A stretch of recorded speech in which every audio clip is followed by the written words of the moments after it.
தொழிலாளி, விவசாயி இப்படின்னு தான் இருக்கும். தலைவன் ஒரு படம், எம்ஜிஆர் படம் வந்துச்சு, அது சரியாக ஓடல. காரணம், அவர் எளிமையான மக்களுக்கான படங்களை நடித்து கொடுத்தவர் புரட்சி மக்கள் திலகம் எம்ஜிஆர் அவர்கள். அவருடைய படத்தலைப்பும் இந்த படத்தலைப்பும் ஏறக்குறைய ஒன்று. மாண்புமிகு என்பது அரசியல் வார்த்தை, பறை என்பது ஒரு இசைக்கருவி. எம்ஜிஆருடைய படத்தில் நாடோடி மன்னன், நாடோடிங்கிறவன் ஊர் முழுதும் சுற்றிக்கிட்டு இருக்கிறவன், மன்னன் என்கிறது உயர்ந்த ஸ்தானத்தில் இருக்கவங்க. இந்த மாண்புமிகு பறை, இந்த ரெண்டையும் சேர்த்து பறை இசைக்கு ஒரு மிகப்பெரிய அந்தஸ்தை கொடுத்த படத்தினுடைய தயாரிப்பாளர் சுபா, அப்புறம் அவங்க சுரேஷ் ராம், அவங்க ரெண்டு பேருக்கும் பிரான்ஸ்ல இருந்து இந்த படத்தை ரொம்ப அருமையாக தயாரித்து கொடுத்ததுக்காக நன்றி சொல்லி, இந்த இயக்குனர் பாருங்க, அவர் அப்படியே பரபரப்பாக தான் இருக்கார்.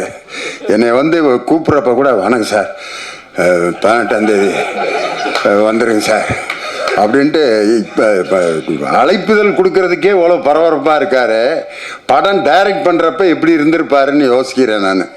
அப்படிப்பட்ட ஒரு சுறுசுறுப்பான ஒரு தம்பி விஜய் சுகுமாரன், அவருடைய இயக்கத்தில் இந்த படம் வந்திருக்குது. ரொம்ப சந்தோஷம். நம்ம இந்த மேடையில் உட்காந்துருக்க ஒவ்வொருத்தரை பற்றியும் தனித்தனியாக பேசணும்னு ஆசை. அவர் ஜானி மாஸ்டர் இங்கே நான் வந்தோடனே சலோமியா பாட்டுக்கு ஆடி அவர் தொடங்கி வச்ச வைப்பு தான் இன்னும் அப்படியே மேடையில் வைப்ரேஷன் அப்படியே இருக்குது. அதற்கு முன்னாடி நம்ம வேலு ஆசான் பார்த்தீங்கன்னா, எனக்கு தெரிஞ்ச ஒரு கலைஞர் கூட்டத்தில் இருக்க அவ்வளவு பேரையும் தன் பக்கம் கவர்ந்து தனக்காக கைதட்ட வச்ச ஒரு அற்புதமான ஒரு வாத்தியார் அவர். ஒரு 5 நிமிஷத்தில் எவ்வளோ பெரிய மேட்ரை பண்ணிட்டாருன்ட்டு ரொம்ப சந்தோஷப்பட்டேன். அதே மாதிரி நம்ம கணேஷ் பாபு சார், அவர் என்னுடைய ரசிகருங்கும்போது ரொம்ப சந்தோஷம். நம்ம அன்பு தம்பி ஸ்ரீகாந்த் தேவாவுக்கு தேசிய விருது வாங்கி கொடுத்துருக்காரு. ஸ்ரீகாந்த் தேவாவோட பாட்டெல்லாம் கேட்டாலே இந்த ஒரு மாதிரி இந்த கோமா ஸ்டேஜில் இருக்கவங்க கூட அந்த இதெல்லாம் பிச்சு போட்டு இந்தா வர்றேன் அப்படிங்கிற மாதிரி இருக்கும். அந்த பம்பர கண்ணாலைங்கிற பாட்டு சந்திரபாபு ஐயா பாடினது, அதை இவர் பாணிக்கு மாற்றி எப்படி ஒரு வைப்போட கொடுத்தாரு. பம்பர கண்ணாலே காதல் சங்கதி சொன்னாலே அப்படின்னு பரபரப்பாக ஆக்கி, அவர் எப்பயுமே ஒரு மெஷின் மாதிரி இயங்கிக்கிட்டு இருக்கிற ஒரு அருமையான இசையமைப்பாளர். அவர் இருக்கிற இடம் பூரா அப்படியே வைப்ரேஷனோடு இருக்கும். அப்படிப்பட்ட ஒரு நல்ல இசையமைப்பாளர். அதே மாதிரி நம்ம முரளி சார், அவருடைய குரலுக்கு நாங்கள்லாம் மிகப்பெரிய ரசிகர். இப்படி மேடையில் எல்லாரும் இந்த மாதிரி ஹீரோயின் பார்த்தீங்கன்னா, நம்ம பல படங்களில் ஹீரோயின்லாம் பேசி கேட்டிருக்கோம். சீவாமந்த் அப்படியே ஃபுல் ஹேரோட தான் வருவாங்க. அந்த ஹேர் முன்னாடி வந்துக்கிட்டே இருக்கேன், அதை பின்னால் அப்பப்போ தள்ளி விட்டுக்கிட்டே இருப்பாங்க. நான் இந்த படத்தில் நடித்தது எதுக்குன்னா, அந்த ஹேர் இங்கே வந்துடும், அப்புறம் அப்படியே பின்னால் தள்ளி விட்டு நான் அதை பேசாமல் இழுத்து ரப்பர் பேண்ட் போட்டு பேசாமல் இருந்திருக்கலாம். ஒவ்வொரு வாக்கியத்துக்கும் அதை ஏன் இப்படி பின்னாடி, அது ஒரு ஃபேஷன் ஆகிப்போச்சு. ஆனால் நம்ம காயத்ரி ரமா எவ்வளோ அழகாக ஒரு தமிழ் பொண்ணு மாதிரி ஜடை பின்னி கிளிப்பு வச்சு, அந்த வேலையே இல்லாமல் அவங்க பேசின தமிழும் ரொம்ப அழகாக இருந்துச்சு. கிளைமேக்ஸில் ரொம்ப அருமையாக நடிச்சிருக்காங்கன்னு சொன்னாங்க. என் பையன் நடித்த படத்துக்கு நானே பேசுகிறது எப்படின்னா, என் மகன் என் கிளாஸில் இருக்கான், அவன் பேப்பரை நான் திருத்துறப்ப எப்படி இருந்திருக்கேன் யோசனை பண்ணி பாருங்கள். அவன் என்ன எழுதினாலும் மார்க் போட்டு தான் ஆகணும். காரணம், இதே மாதிரி தான் ஒரு அப்பா தன்னுடைய மகன் பேப்பரை திருத்திக்கிட்டு இருக்காரு. தமிழ் வாத்தியார் அவர் என் பக்கத்தில் உட்காந்து திருத்திக்கிட்டு இருக்காரு. மாத்திரை என்றால் என்ன அப்படின்னு இலக்கணத்தில் ஒன்று இருக்குது. எழுத்தினுடைய அந்த டைமிங், இக் அப்படிங்கிறது அரை மாத்திரை, காங்கிறது ஒரு மாத்திரை, காங்கிறது 2 மாத்திரை அப்படிம்பாங்க. அதை சொல்லி எழுதணும். மாத்திரை என்றால் என்ன, எடுத்துக்காட்டுகளுடன் விளக்குக. அவன் மறந்துட்டான் படித்ததை, அவனுக்கு தெரிஞ்ச மாத்திரை எழுதியிருக்கான். மாத்திரை என்பது நோய் வந்தால் கொடுக்கப்படும் ஒரு வில்லை. இது அரசாங்க மருத்துவமனையில் இலவசமாக கிடைக்கும்.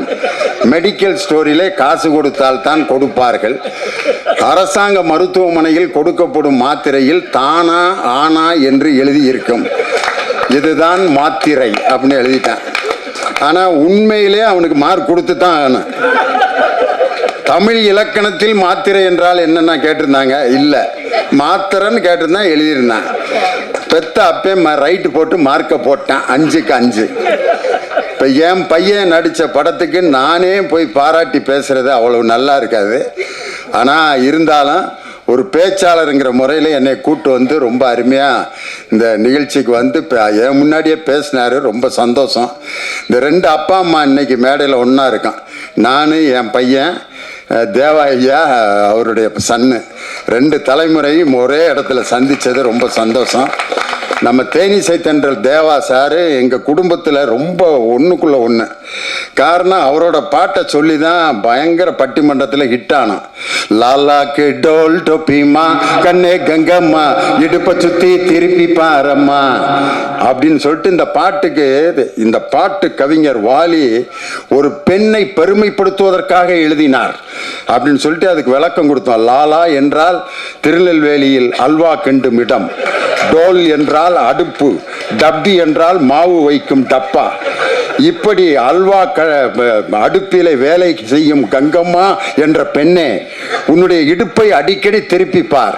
ஏனென்றால் ஸ்டவ்விலிருந்து தீ உன் சேலையில் பற்றிவிடக்கூடும் என்பதற்காகத்தான் கவிஞர் வாலி லாலாக்கு டோல் டோப்பிமா கண்ணே கங்கம்மா இடுப்பு சுத்தி திருப்பி பாரம்மா என்று எழுதியதன் நோக்கம் இதுதான் அப்படின்னு சொன்னோன்னா எல்லாரும் உண்மை. வாலி வந்து என்னை பார்த்துட்டு கண்ணீர் விட்டு அழுதுட்டாரு. சத்தியமா நான் இப்படி நினைச்சு எழுதவே இல்லடா, ஏண்டா இப்படி ஒவ்வொரு பாட்டுக்கும் இப்படி அர்த்தம் சொல்லி உசுர வாங்குறீங்க அப்படின்னாரு.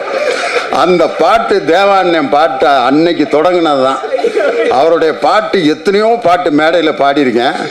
பஞ்சு மிட்டாய் சீலை கட்டி பச்சை வண்ண ரவிக்க போட்டு கஞ்சி கொண்டு போறவளே நெஞ்சுக்குள்ள நீ வாரியா அடவாரி விட்டாக்க வரவழைச்சாக்க மடிதறிஞ்சாக்க வாரேன் பொங்க சிங்சா சிங்சா சிங்சா சிங். 2 பாட்டையும் ஐயா தான் மியூசிக் போட்டார். 2மே எதுல இருந்து எதை கொண்டு வந்து மேட்சிங் பண்ணியிருக்காரு பாருங்க. அவர் வந்து வெறும் கானா பாட்டு, வெறும் குத்துப்பாட்டு மட்டும் இல்லை, கர்நாடக சங்கீதத்தில் அவர் எழுதி அவர் இசையமைத்த பாடல்களுக்கு நான் மிகப்பெரிய அடிமை. ஆனந்த பைரவிங்கிற ராகத்துல ஹரிகரன் பாடியிருப்பார். கொஞ்ச நாள் பொறு தலைவா ஒரு வஞ்சி கொடி இங்கே வருவா, கண்ணீரண்டில் போர் தொடுப்பா அந்த வெண்ணிலவ தோற்கடிப்பா. ஆனந்த பைரவி ராகத்துல இவ்வளவு அழகான ஒரு பாட்டு. பாட்ஷா படத்துல அந்த பாட்டு வர்ற சீன் இருக்கு பாருங்க. ரஜினி சார் வந்து அந்த மெடிக்கல் காலேஜ் இடம் கொடுக்குறவன்ட்ட எனக்கு என்ன ஒரு பேர் இருக்கு காதுல போய் சொல்லுவாரு, பாட்ஷா அப்படிம்பாரு.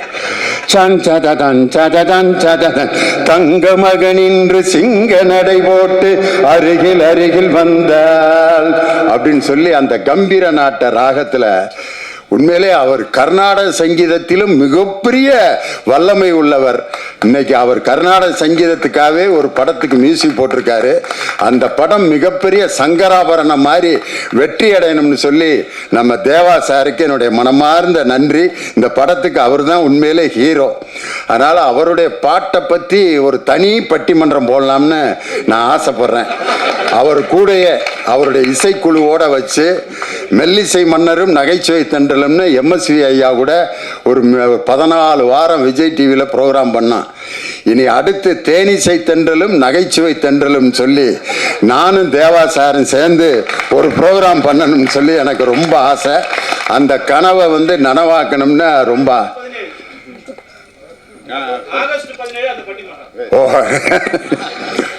அது மாதிரி அவர் இன்னைக்கு மேடையில் இருந்தது ஒரு பெரிய சந்தோஷம். நம்ம இயக்குனர் திரைக்கதை மன்னன் ஐயா கே பாக்யராஜ் அவருடைய படத்தில் வந்து ஒரு மறக்க முடியாத வாசகங்கள்னு நிறைய இருக்கு. அதில் அவர் படத்தில் இருக்கக்கூடிய அந்த மறக்க முடியாத காட்சிகள்னு நிறையா இருக்கு. இயக்குனர் கே பாக்யராஜன் அந்த போடுற இடம் பார்த்தீங்களா, அது வந்து ரொம்ப ரசிக்கிற மாதிரி ஒரு இடம் இருக்கும். இது நம்ம ஆளு படத்தில் அவர் சொந்த குரலில் பாடியிருப்பாங்க ஐயா. பச்சை மலை சாமி ஒண்ணு உச்சி மேல ஏறுதுன்னு எடுடா தம்பி மேலாம், கொஞ்சம் எதமா போடு தாளாம். கோயிலுக்கு சாமி கும்பிட போவாங்க. அப்ப இவருக்கு சாமி வரவே வராது. சாமி வருது சாமி வருது வருது சாமி வருதுன்னு ஆடுறா அப்படிம்பாங்க. ஆடவே மாட்டோம், வரல வராம நான் ஆடுறது வரலடா சாமி அப்படின்னு. பின்னால ஒரு ஊசியை வச்சு பேக்ல ஒரு குத்தி விடுவாங்க. அப்படின்னா சாமி வந்துருச்சு சாமி வந்துருச்சு சாமி வந்துருச்சுட்டு அந்த ஊசி குத்தி அவர் ஆடணுன்னா சாமி வந்துருச்சுன்னு எல்லாரும் கும்பிட ஆரம்பிப்பாங்க. இயக்கம் கே பாக்கியராஜ் அப்படின்னு போடுவாரு. ஒவ்வொரு படத்துலையும் அந்த இடம் வந்து ரொம்ப பவர்ஃபுல்லா இருக்கும். இன்னொரு படத்துல ஒருத்தன் வண்டியில நிறைய பாரம் ஏற்றி இழுத்துட்டு வருவான். அவன் ரொம்ப கஷ்டப்பட்டு இழுத்துட்டு வர்றதை பார்த்துட்டு இவரும் சேர்ந்து இழுக்கிறேன்ட்டு அப்படி இழுப்பாரு. அந்த வண்டி லோடு இந்த பக்கம் இறங்கிறேன், இவரு மட்டும் மேல அப்படியே தொங்கிட்டே இருப்பாரு. அப்போ போடுவாரு இயக்கம் கே பாக்கியராஜ்ன்ட்டு. ஒரு தன்னுடைய பேரை வந்து அந்த போடுறதுல கூட ஒரு அற்புதமான ரசனையை கொடுத்த ஒரு மாபெரும் திரைக்கதை மன்னன் எங்க ஐயா கே பாக்கியராஜ் வந்து இந்த படத்துக்கு வாழ்த்து சொன்னது பெரிய சந்தோஷம். அதே மாதிரி பெரிய பெரிய தலைவர்களை எல்லாம் பேட்டி எடுக்க ஒரு பத்திரிகை நிருபர் போனாரு. அந்த தலைவர்கள் எல்லாம் தூங்கி விட்டார்கள். ஆனால் 12 மணிக்கு ஒரு தலைவர்கிட்ட போகிறாரு. ஆனால் அவர்கிட்ட 10 மணிக்கே வர்றேன்னு சொல்லியிருந்தாரு. ஆனால் 12 மணிக்கு அந்த நிருபர் போகிறாரு. அந்த தலைவர் உட்காந்து எழுதிக்கிட்டு இருக்காரு. அப்போ வந்து நான் 10 மணிக்கு வர்றேன்னு சொன்னேன், 12 மணிக்கு வர்றேன், இன்னமும் முழிச்சிருக்கீங்களே அப்படின்னு சொன்னோன்னு அந்த தலைவன் சொன்னான், என் மக்கள் இன்னும் உறக்கத்தில் இருக்கிறார்கள், அவர்கள் விழிக்கவில்லை, அவர்கள் விழிக்கும் வரை நானும் விழித்து கொண்டேதான் இருப்பேன் என்று சொன்ன ஒரு தலைவர் யார் என்றால் இந்திய அரசியலமைப்பு சட்டத்தை உருவாக்கிய சட்ட மாமேதை BR அம்பேத்கர் அவர்கள்தான். இன்னைக்கு சாதாரண சமூக நீதிக்காக உழைத்து கொண்டிருக்கக்கூடிய ஒரு மாபெரும், நான் மிகவும் நேசிக்கக்கூடிய என் அருமை சகோதரர் எழுச்சி தமிழர் தொல் திருமா அவர்கள் இந்த நிகழ்ச்சிக்கு வருகை தந்து இந்த இசை வெளியீட்டுக்கு வருகை தந்தது ரொம்ப எங்களுக்கெல்லாம் மிகப்பெரிய பெருமை. இந்த நிகழ்ச்சிக்கு வருகை தந்த என் அன்பு சகோதரர் வன்னி அரசு உள்ளிட்ட எல்லாருக்கும் என்னுடைய வணக்கத்தை சொல்லி ஒரே ஒரு கம்பேரிசன் மட்டும். அதாவது 2 விதமான கருவிகள் இருக்கான். நின்று வாசித்தோம்னா அதுக்கு பேர் நையாண்டி மேளம்பான், உட்காந்து அடித்தோம்னா அதுக்கு பேர் தவில். அவர் பெரிய வித்வான். இவர் வந்து குச்சியை வச்சுட்டு டண்டக்கன்னு அடிப்பார். அவர் நையாண்டி மேளம் அவருக்கு பேர். அதையே மேடையில் உட்காந்து தாக்கிட்டன்னு அடிச்சா ஆஹா பெரிய வித்வான்றா தமிழ் வித்வான் அப்படிம்பாங்க. அதே மாதிரி நாயனம் கீழே நின்று கரகாட்டத்துக்கு ஊதுவார், அதுக்கு பேர் நாயனம்பாங்க. அதையே மேடையில் உட்காந்து அப்படின்னா நாதோசுர வித்வான் அவருக்கு பேர். நின்று வாசிச்சா அவர் வந்து நையாண்டி மேளம் நாயனா. ஆனால் உட்காந்து வாசித்தா அதுக்கே இன்னொரு பேர். அதே மாதிரி தான் இந்த தப்பாட்டத்தை வந்து உட்காந்து நீங்கள் வாசிக்க முடியுமா? யாராவது ஐயாட்ட கேட்குறேன், உட்காந்து அடிக்க முடியுமா? இங்க முடியவே முடியாது. அதுக்கு ஒரு எனர்ஜி இல்லாம தப்பாட்டத்தை யாராலும் வாசிக்கவே முடியாது. ஐயா வந்து இப்படி வாசிக்கிட்டே இருந்தவர் திடீர்னு இப்படி ஒரு மூமெண்ட் கொடுத்தாரு பாருங்க, கூட்டமே அப்படியே லேசா அப்படியே அவர் கூட அப்படியே ஆடிச்சு. அதே மாதிரி நம்ம ஆழி இசைக்குழு அடாடாடா பெர்ஃபார்மன்ஸு உண்மையிலே அந்த தப்பாட்டத்துக்குன்னு ஒரு யூனிஃபார்ம் இருக்கான். ஆனால் எல்லாம் ஜீன்ஸ் பேண்ட்டு டிஷர்ட் போட்டு நார்த் ஸ்டார் ஷூ போட்டு அவங்க வாசித்த அந்த அழகு கலை ரொம்ப அந்த எழிலுக்கு என்னுடைய மனமார்ந்த வாழ்த்துக்களும் பாராட்டுக்கலாம். அதனால் இந்த நிகழ்ச்சிக்கு வருகை தந்து இந்த அருமையான இசை நிகழ்ச்சியில் தப்பாட்டங்கிறது எல்லா இடத்துலையும் அந்த தப்பு இசை வந்துக்கிட்டே இருக்கும். இளையராஜா சார் புன்னகை மன்னன் படத்தில் ஒரு பாட்டு போட்டிருப்பாரு, ரேவதி டான்ஸ் ஆடி இருப்பாங்க. கவிதை கேளுங்கள் கருவில் பிறந்தது ராகம், நடனம் பாருங்கள் இதுவும் ஒரு வகை ராகம். அதில் இடையில வரும் தப்பாட்டம், ஜகன ஜகன ஜம் ஜம் தக ஜகன ஜகன ஜம், ஜகன ஜகன ஜம் ஜம் தக ஜகன ஜகன ஜம், ஜகன ஜகன ஜம் ஜம் தக ஜகன ஜகன ஜம், ஜகன ஜகன ஜம் ஜம் தக ஜகன ஜகன ஜம். ஆனா அதுல ரேவதி பரதநாட்டியம் ஆடுவாங்க. ஆனால் இது உண்மையிலே இது எங்கிருந்து பிறந்தது என்றால் ஒரு தப்பு, அதாவது பறை இசையிலிருந்து கிளம்பியது தான் இந்த அருமையான தாளம் ஜதி எல்லாமே. அதே மாதிரி இன்னொரு படத்துல ராமராஜன் ஐயா பாடுறப்ப ஒரு காதல் பாட்டுல ஜிஞ்சனக்கு ஜனக்கு நான் சொல்லி தரேன் கணக்கு, மனைவி கிட்ட கணக்கு சொல்றதுக்கு கூட ஜிஞ்சனக்கு ஜனக்கு தான். அது கூட பாருங்க, அதுக்கு பேர் காதல் பறை, ஜிஞ்சனக்கு ஜனக்கு நான் சொல்லி தர்றேன் கணக்கு அப்படின்னு. அதனால எல்லா பாடல்களிலும் இந்த பறை இசை என்பது மனிதன், தமிழன் என்ற மனிதன் தோன்றிய அந்த காலகட்டத்திலே தோன்றிய முதல் இசை எது என்றால் அது பறை இசைதான் என்பதற்கு இதுதான் எடுத்துக்காட்டு. அதனாலதான் திருக்குறள்ல குழல் இனிது யாழ் இனிது அப்படின்ற குழல் யாழ் ரெண்டுலையும் பாருங்க சிறப்பு ரகரம் இருக்கும். முழவு அப்படிங்கிற வார்த்தையிலையும் சிறப்பு ரகரம் இருக்கும். இந்த மூன்று கருவிகளும் பாருங்க, குழல்ங்கிறது ஊதுற கருவி, யாழ்ங்கிறது கம்பி கருவி, முழவுங்கிறது தோல் கருவி. இந்த மூணுலையும் தமிழுக்கு வரக்கூடிய சிறப்பு லகரம் இருக்கு அப்படின்னு சொன்னா, இசையின் மூல ஆதார மொழி எது என்று சொன்னால் குழல் இனிது யாழ் இனிது என்று வள்ளுவரே எழுதியிருக்கார்னா, 2000 ஆண்டுகளுக்கு முன்பே இசையில் தோன்றிய இனம் தமிழ் இனம்தான். அவனால் உருவாக்கப்பட்ட இசை இந்த பறை இசை. அதனால அந்த மிருதங்கத்தில எல்லாம் பார்த்தீங்கன்னா வார் பிடிக்கிறது, சுதி சேர்க்கறதுலாம் சொல்லுவாங்க. பறையிலாம் சுதி சேர்க்கறது ஒன்றும் கிடையாது. நெருப்பை மூட்டி ஒரு காய்ச்சுவாங்க, டங் டங் டங் டங் டங். இன்னைக்கு பனியில் இருந்தனால தண்டங்க தண்டங்க தண்டங்க எழிலோட இது ரொம்ப ஒரு நெருப்புல மட்டும் காய்ச்சி இருந்தா இன்னைக்கு இந்த இடமே அப்படி அதிர்வு இருந்திருக்கும். அதுல அந்த வார் பிடிக்கிறதுங்கிறத தில்லான மோனம்பால் படத்துல நாகேஷ் பார்த்தீங்கன்னா அதுல சவுடால் வைத்தியா நடிச்சிருப்பாரு. ஏன்டா அம்பி சண்முக சுந்தரம் மகாராஜா ஊதுறது கூப்பிடுறாரு, வர்றாளா ஏண்டிமா மோகனா இங்க மகாராஜா கூப்பிட்டுருக்காரு வந்துட்டு இருக்காளா அப்படின்னு பேசிட்டே இருப்பாரு.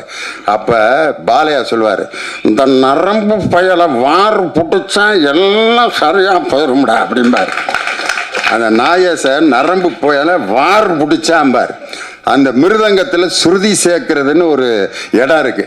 ஆனால் பறை இசைக்கு அப்படிலாம் இல்லை.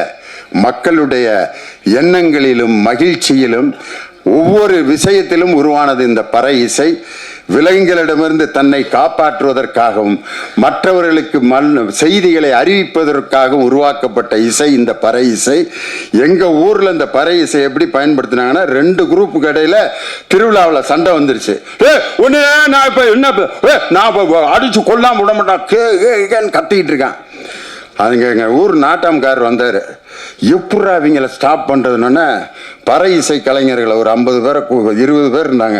வாங்க ஜிஎன் வேலுச்சாமி குரூப், அவங்க வந்து சப்பரத்தில் வாசிக்கிறதுக்காக வந்திருக்காங்க. இங்கே வாங்க, இந்த 2 பேர்த்துக்கு இடையில அடிங்க எல்லாரும் அப்படின்னோடனே ஜந்தக்கு ஜந்தக்கு ஜந்தக்கு ஜந்தக்கு ஜந்தக்கு ஜந்தக்கு ஜந்தக்கு ஜந்தக்கு ஜந்தக்கு. இவன் பேசுறது அவனுக்கு கேட்கல, அவன் பேசுறது இவனுக்கு கேட்கல. கேட்டா தானே திருப்பி சண்டை போடுவேன்.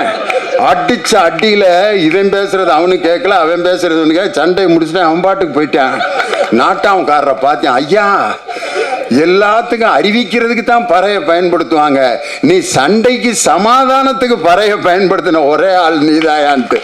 அதனால இது போர் பறை மட்டும் இல்லை, போர் நடப்பதற்கு, போரே நடக்காமல் சமாதானம் செய்வதற்கு கூட இந்த பறை என்ற இசை உதவி செய்யுங்கிறதுக்கு இதுதான் எடுத்துக்காட்டு.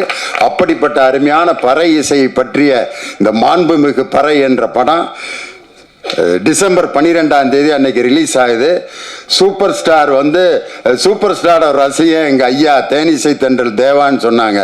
நான் அதை மாற்றி சொல்கிறேன், சூப்பர் ஸ்டாரோட ரசிகன் ஐயா இல்லை, தேவாவோட ரசிகன் சூப்பர் ஸ்டார் ரஜினிகாந்த். காரணம், அவருடைய தேவாதி தேவா அப்படிங்கிற அந்த நிகழ்ச்சிக்கு அவர் வருகை தந்து அந்த தஞ்சாவூர் மண்ணை எடுத்துங்கிற பாட்டை அந்த சிங்கப்பூர் அதிபர், நான் சாகும்போது இந்த பாட்டை போட்டுட்டு தான் நான் என்னுடைய பாடியை அடக்கம் பண்ணணும்னு சொல்ற அளவுக்கு ஒரு சிங்கப்பூர் அதிபர் இறக்கும் போது கூட தேவான் பாட்டை இறந்த பிறகு கூட கேட்டு தான் அடக்கம் போயிருக்காருன்னா எப்படிப்பட்ட ரசிகர்களை எல்லாம் அவர் இந்த உலகம் முழுவதும் சம்பாதித்து இருக்கிறார் அப்படிங்கிறத பார்த்துட்டு, அவர்தான் இந்த படத்தினுடைய, என் மகனை விட அவர்தான் இந்த படத்தினுடைய கதாநாயகன் என்று சொல்லி இந்த நல்ல வாய்ப்பை கொடுத்த எல்லோருக்கும் என்னுடைய வணக்கத்தை சொல்லி, எங்களுடைய அழைப்பை ஏற்று வருகை தந்த எங்கள் அன்பு சகோதரர் எழுச்சி தமிழர், இந்தியா அப்படிங்கிற அந்த கூட்டணியில் இந்தியாங்கிற அந்த இந்துல மேல இருக்கிற ஒரு புள்ளி இருக்கு பாருங்க,